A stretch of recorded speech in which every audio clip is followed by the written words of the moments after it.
À quel degré penses-tu aujourd'hui être toi-même, si tu veux te mettre sur une échelle de 1 à 100?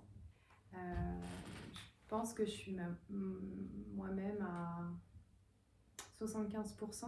En tout cas, ce dont j'ai conscience et ce que j'imagine pouvoir être, faire. J'ai enlevé pas mal de choses qui ne m'appartenaient pas. Ça m'a permis de me reconnecter à qui je suis, à ma réelle identité, on va dire. Donc déjà, c'est un super travail, je pense, qui me fait dépasser la moyenne. Je me sens de plus en plus accomplie. Et ce qui reste, je pense, c'est me réaliser encore plus avec des choses plus artistiques ou voilà, des choses qui me parlent plus, voyager, enfin voilà, encore plein de choses à découvrir. Mais je dirais entre 75-76%. C'est très précis et tu parles de voyage et Mm, cette connaissance de soi aussi est un voyage qu'il faut prendre le temps de faire. mm, Et je pense qu'on peut en parler tout de suite. mm, Ça fera sens par la suite. mm, Tu parles d'investir mm. en soi Ouais. parce que c'est un gros investissement. Mm. À quel point c'est important de prendre ce temps-là, de se connaître? Pour moi, franchement, c'est vital en fait. Après, ça n'engage que moi et tu vois, je dis pas à tout le monde de le faire, mais je pense que c'est crucial. Euh, Encore plus si on a l'impression qu'on a du mal à se connaître, à comprendre ses besoins, si on ne se sent pas vraiment équilibré. Pour moi, c'est le meilleur investissement qu'on puisse faire. Et il y a beaucoup d'études sur les gens qui sont proches de la mort et on leur demande ce qu'ils regrettent. Et c'est très souvent lié en fait à des choses qu'ils n'ont pas accomplies ou des rêves qu'ils n'ont pas réalisés où ils n'ont pas écouté leur petite voix, où ils sont mariés avec la mauvaise personne, enfin Oui. plein de choses comme ça qui, je pense, peuvent être évitées ou limitées quand on prend le temps de plonger en soi, comme tu dis, et d'investir sur soi. L'expression souvent de cette naturalité entre guillemets profonde, Mm. on prend souvent l'exemple des enfants, on les voit tomber, se relever, y retourner.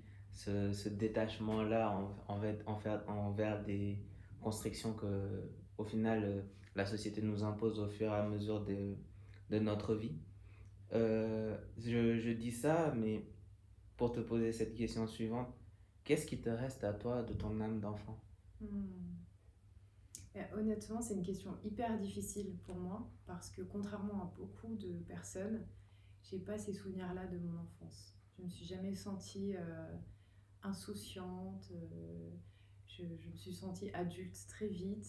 Mon enfance n'était pas difficile particulièrement, mais pour moi, elle était lourde en fait. Mhm. Donc il me reste quelques souvenirs, et ça va être des souvenirs avec ma grand-mère, où je dansais avec elle, où je cuisinais chez elle parce que j'avais envie de faire un gâteau et je mélangeais plein de trucs. Donc ça reste parce que c'est totalement intuitif. Et quand on finit cette phase-là, Mhm. tu dis que si tu avais écouté ton intuition Mm, après le bac, mm, tu aurais fait soit de la psychologie, mm, soit une école de danse à New York. mm. Comment est-ce que tu vis cette période-là où tu racontes que tu pensais derrière, dans le fond de ta tête, que les autres savaient mieux pour toi ce qui est bon pour toi que toi? Mm.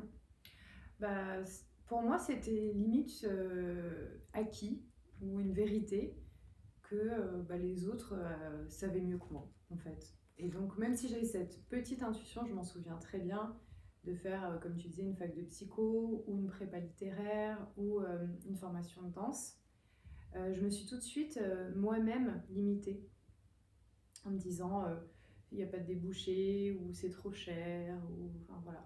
Mais c'est vrai que j'ai pas su m'écouter à l'époque. Pourtant, maintenant, avec le recul, je vois qu'il y avait vraiment quand même quelque chose qui correspond à ce que je fais aujourd'hui.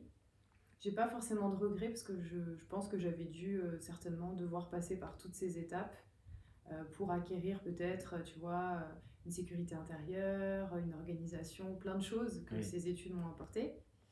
Mais d'où l'importance de se connaître en fait oui. personnellement parce que quand on se connaît pas, ben, on demande aux autres qu'est-ce que je fais.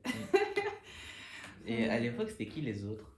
Les autres, alors déjà, c'était pas mes parents parce que Mes parents n'ont pas forcément fait d'études, donc c'est pas eux qui allaient me conseiller. Les autres, c'était plutôt mes amis en fait, ou des connaissances qui, comme moi, avaient eu leur bac et se demandaient bah, ce qu'ils allaient faire après le bac.